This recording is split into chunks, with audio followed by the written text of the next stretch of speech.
In every season of Apex Legends, Respawn enjoy changing the weapon meta, be it with a new hop-up, a new weapon, or tweaking current weapons already in the game.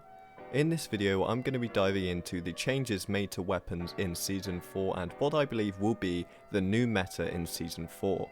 If you do go on to enjoy the video, make sure you smash like and subscribe to the channel for more regular Apex Legends content and to help the channel grow. And without further ado, let's get right into the video. So I figured it would be best to dive into the weapons which have had confirmed changes made to them by Respawn via the patch notes, and there are a few other weapons in Season 4 which do feel a little bit stronger, the R301 in particular, which doesn't have any patch notes to suggest that it has been changed, but a lot of people say they can feel the difference with the R301, and I myself am included in this. I think the R301 feels a lot stronger this season personally than it did last season. However, we're going to stick to the weapons which have had confirmed changes made to them, and then I'm going to talk about what I personally think is going to be the weapon meta for Season 4. In the gameplay, you're going to be seeing me use a little bit of the Hemlock single fire. It's not my personal favourite weapon, however, it is one of the weapons which has had changes made to it, so I guess we'll start there. Now, the Hemlock has only had one change made to it, as you can see on screen here, but personally, I do feel it is a significant change, and that is the change that the single shot rate of fire on the Hemlock has been increased from 5.6 to 6.4. As I said before, the Hemlock is not my personal choice of weapon, but I know a lot of people love the Hemlock and can really slay with it if they hit their shots, especially people like Daltouche. I've seen use it a lot last season in ranked, and people who enjoy the Hemlock tend to enjoy it on single fire more than on the burst mode, and now that the rate of fire for single shot has gone up, I can see a lot more people using it again.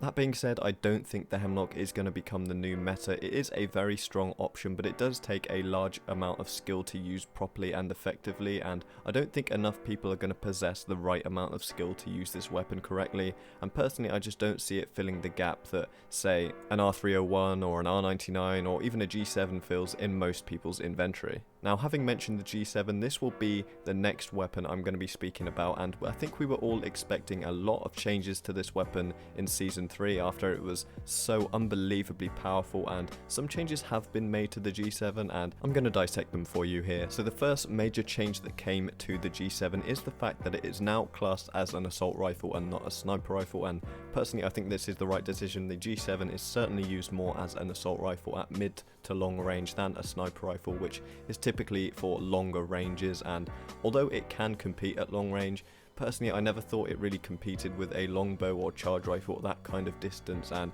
it never felt particularly right to use a sniper scope on the G7, so I think this is a move that makes sense. They have also reduced the fire rate for the G7, which is important. I think that the fire rate for the G7, especially at close range, made it a viable weapon even at close ranges to finish off fights, and I don't think that that was a very good thing, especially as the damage output is so high for this weapon. And the other major change is that the G7 is no longer 100% accurate on ziplines, which is something I like to abuse the hell out of when it was in the game. It does say that it was a bug, but as it was not really known if it was a bug or intentional, there's going to be no repercussions for this, and of course there shouldn't be, but I loved using the G7 Scout on ziplines, as when you were pushing teams you could beam people with it and really hurt them before you land on top of them and finish them off. It was great fun, but now that it's out of the game you can no longer do this with the G7 Scout.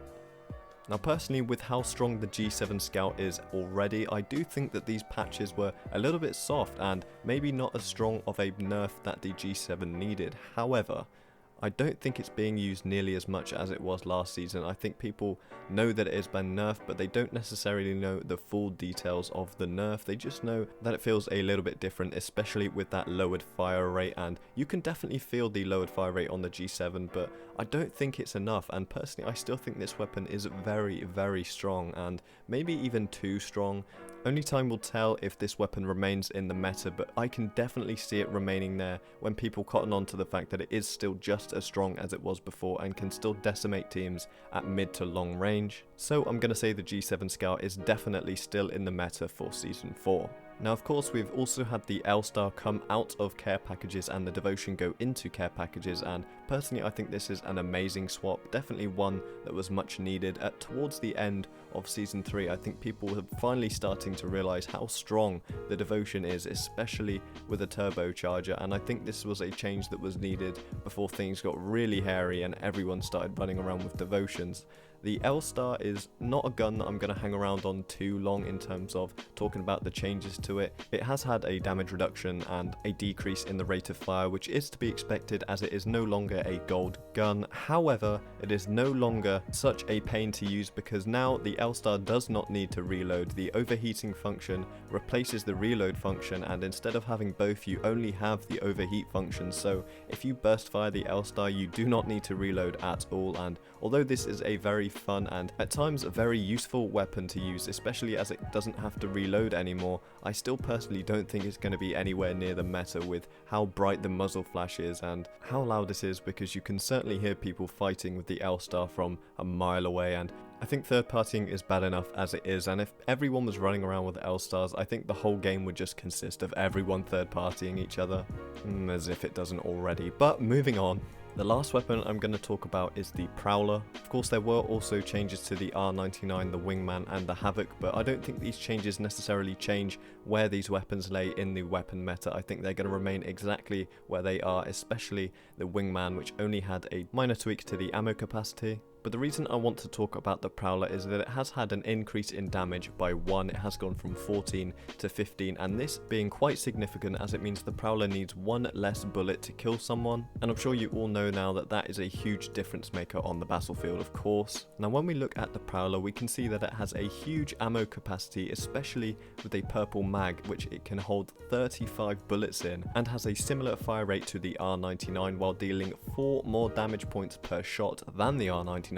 And having a bigger ammo capacity, we start to see that the Prowler may actually be more viable than we think. Of course, the huge caveat to all of this is that you do need the select fire hop up, so the way I would in fact play it is that if you find the select fire hop up, I personally would run the Prowler over the R99.